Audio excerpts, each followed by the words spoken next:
sa mga gusto po mag ano ha, lalo na sa mga call center guys, na ang gross net nyo po ay 20,000 below or 25,000 below po, ay kailangan mag-submit po kayo ng mga companies, email, address, telephone number ng company, payslip ninyo, tapos kung anong company kayo nagbo-work.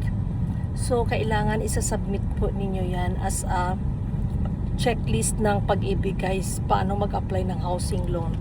So yung seller, magsasubmit din siya ng mga Xerox lang muna ang isasubmit ng seller, yung title, yung real property tax, no? Kukunin niyo po yun sa assessors, sa, nagbayad ba kayo ng yearly ng property tax, tapos sa registry of deeds, kukuha kayo ng authenticate through Xerox, kukuha kayo.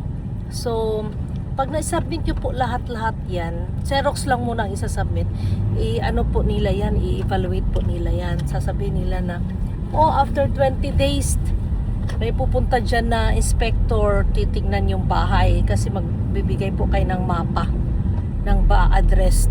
So, pupuntahan ng Pag-ibig inspector, titignan niya po kung yung pipicturean niya kasi yung bahay ninyo. So, after 20 days po, ay magtawag sila or mag-email sila sa buyer.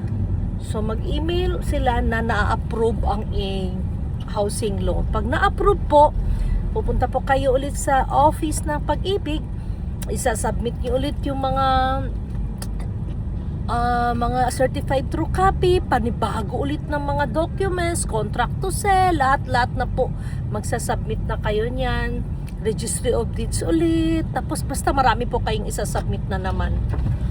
Pre, tapos saan pa po na Cubao? Tapos dito. Thank you po.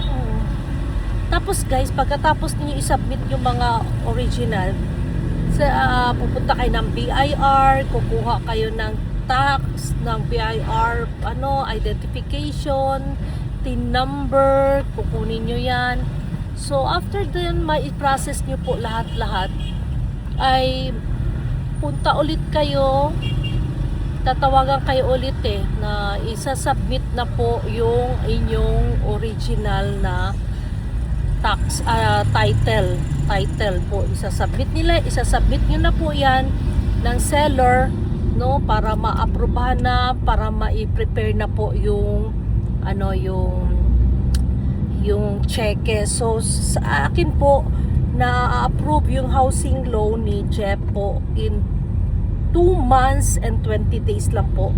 Na-release na po ang kanyang loan. Ayan, mayroon na po na-release na yung housing loan ni Jeff, which is dahil doon sa gross income niya po, 7,600 monthly po ang babayaran ni Jeff for 30 years to pay sa Pag-ibig po.